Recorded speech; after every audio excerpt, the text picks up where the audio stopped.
Hey guys, it's Two Bricks, and I'm back with the next part of my Star Wars Micro Fleet series. And now we're on to The Empire Strikes Back. And so what I thought I would do is start off with all of the smaller ships and vehicles, I guess, from The Empire Strikes Back. I have a couple of other large ones that warrant their own videos, but I thought I'd go through all these for you guys right now. So let's dive in and take a look at each one up close. Okay, so starting with the most simplistic one, this is the twin pod cloud car from Cloud City.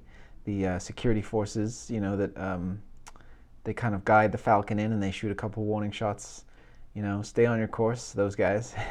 And yeah, it's a really easy, simplistic kind of a design.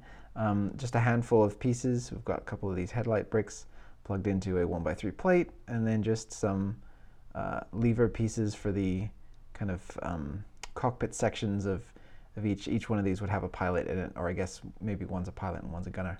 I'm not too sure. But yeah, there's been some debate over the years as to what the color of these actually is, and I went with red because, well, for two reasons. There's a lot more pieces available in red, or different kinds of parts that LEGO makes, and I also just remember it being red when I think back to my childhood memories of seeing this on screen.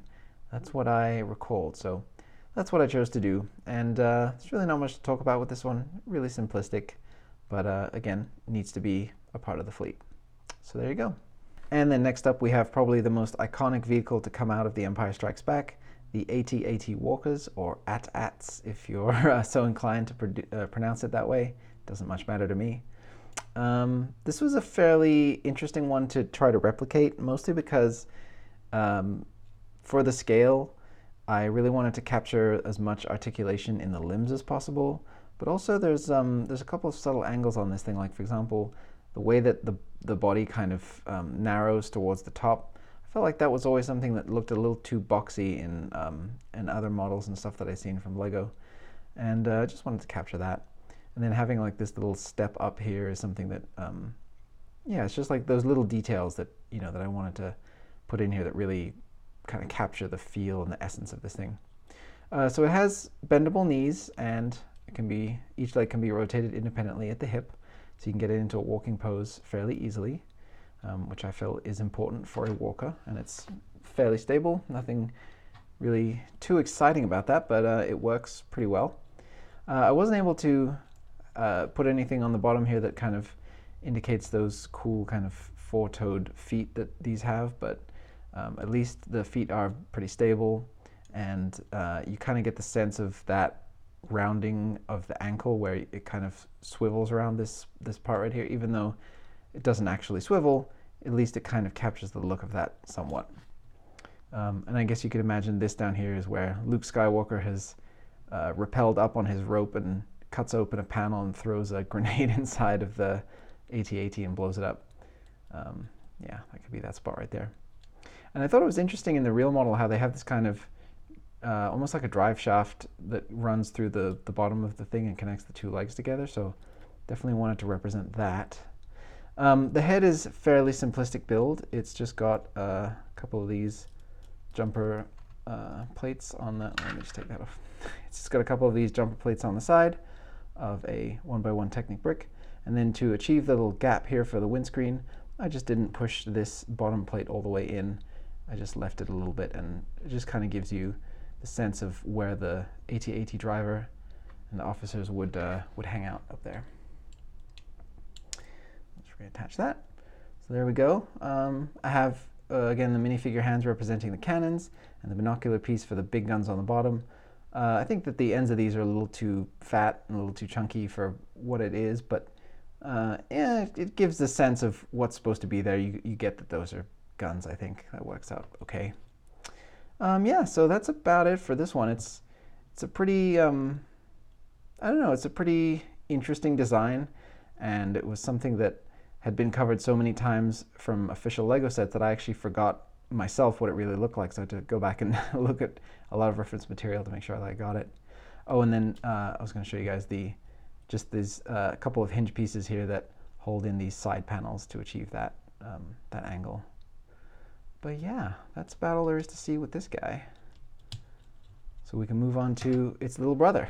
So here we have the AT-ST walker, which is seen for, I think, only one shot in The Empire Strikes Back, walking around in kind of the background of one of the shots. Most people probably would associate it more with Return of the Jedi or even Rogue One because it's featured so much more prominently. But Empire, I do believe, is the first time we see one of these. So again, such a tricky thing to replicate at this small scale, but I do like the use of this clip piece at the front to give it kind of the face, where you have those sort of, it's an interesting look on the front of these where there's like these two little, almost look like teeth kind of coming down, or fangs off of the front of that. So that's something that I thought I could capture there with that. And then this little thing represents kind of the guns that would be poking out of the front of that. And then I just have a couple of these clip pieces that are hanging onto a T-bar, and then minifigure hands for the feet. So yeah, really, really simplistic, but it is scaled appropriately, and when you put it next to this guy, it's cool to see the sheer difference in the size and the scale of those. So yeah, yeah, a really easy one, but difficult to figure out, like all of these. And then a very, very sketchy model indeed. This is the Rebel Alliance Snowspeeder, or I guess Airspeeder, depending on which source you look at. I say it's very dubious because it's very solid and everything is held together really well, and it's not ever going to fall apart or anything like that. But it is such a tiny thing. It's a 2x2, or 2 studs by 2 studs in width and length. And that's just such a tricky thing to try to capture all of the kind of unique features that I know and love about this vehicle. So like, I feel like you need to have the 2 cannons, and you need to have some kind of an indication of the cockpit. And I'm doing that just by placing a minifigure hand, and then that's just resting in there, just held in with pressure, just to give a little bit of a black center to that to indicate that there is a windshield or cockpit detail. And then these 2 clips to represent the guns are held into this 1x2 rounded plate. And it just has the perfect size inside of there, the holes to accommodate those hands to grab onto that.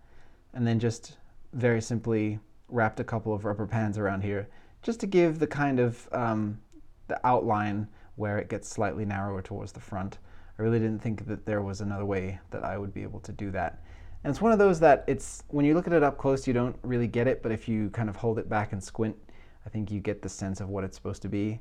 But man, just desperately tricky to replicate this at this scale. But I think it scales pretty appropriately to the AT-AT. You could imagine this flying around and you know, doing its harpoon tow cables to take this guy down. It probably should even be a little bit smaller, but again, I just feel like that's impossible. So yeah, this is an interesting one. Definitely not Lego approved, you know, official kind of Lego designer approved techniques, but effective, at least somewhat. And then finally we have the ship belonging to Boba Fett, Slave 1.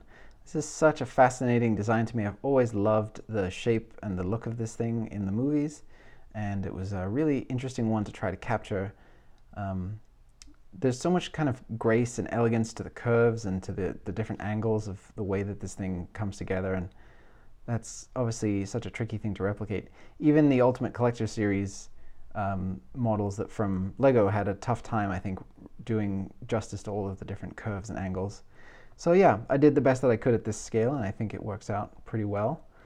I have a couple of these studs that just hold onto the whole kind of side panel assembly, and on the inside I have this really complicated array of you have headlight bricks plugged in upside down and sideways, holding onto these slope pieces, and then this cheese wedge at the end to give the shape of that windshield, and then this tricky kind of intricate inside build to accommodate enough space for all of that to happen, and then it all just kind of gets sandwiched together using these outside panel pieces. So that was a really fun challenge to try to do, but it does hold together very well. It's very sturdy. It's not going anywhere. One thing that was interesting is that these wings don't pivot around the center of this point like I thought they did. I actually, these little parts right here, they actually pivot from kind of a lower, more forward position. So I just kind of offset this, I think this is like a minifigure gun, or that's what it was intended as originally. But it's essentially, you know, an L-shaped bar. And then I just have that being situated into the hand of this, or the clip of this piece right here. And then that just gives me an offset point where I can rotate the wings around, and so they are in the correct place, whether it's in flight mode or in landed mode. So yeah, they should sit up high like that, and then when they come down, kind of line up with the bottom of the red or the maroon portion. Oh, and to just give you guys a quick look at the back, I only have this one indication of an engine, although there should be two more up here at the front. But in order to get this piece in here to kind of have this rounded profile, I needed a piece that would come all the way down to the base, so there was no room to put extra engine detail in there. But at least I have something to indicate that. And then this would be, you know, the ramp where they load Captain Solo up into the belly of the thing. Yeah, so there you go. And I thought I'd just give you guys a quick overview of all the ships so far that we've looked at in the fleet. That's all the stuff from A New Hope and going through now to Empire. So yeah, if you ever wondered what Darth Vader's TIE Advance looks like next to Slave 1, there that is. The thing that continues to surprise me is how large the Millennium Falcon is in comparison to everything else. Like, I didn't really ever picture that it would basically be equal in size and kind of presence, I guess, to an AT-AT Walker. I always thought that would be much, much bigger. So yeah, really interesting. It still continues to be my favorite part of this whole process. Okay, so that is the Empire Strikes Back collection part 1. If you guys enjoyed the video, please do like and don't forget to subscribe for more videos. And if you guys didn't enjoy the video, hey, thumbs down, let me know what I could do better, and I'll try to improve as I go along. Alright guys, I've got a lot more ships to cover, and the next one in the series is going to be the Rebel Transport. That's such an interesting and unique vehicle. It took me a really long time to capture it, so I'm very excited to show that to you guys. Yeah, but until then, I hope you guys enjoyed. Thanks for watching, and may the Force be with you. Bye, guys.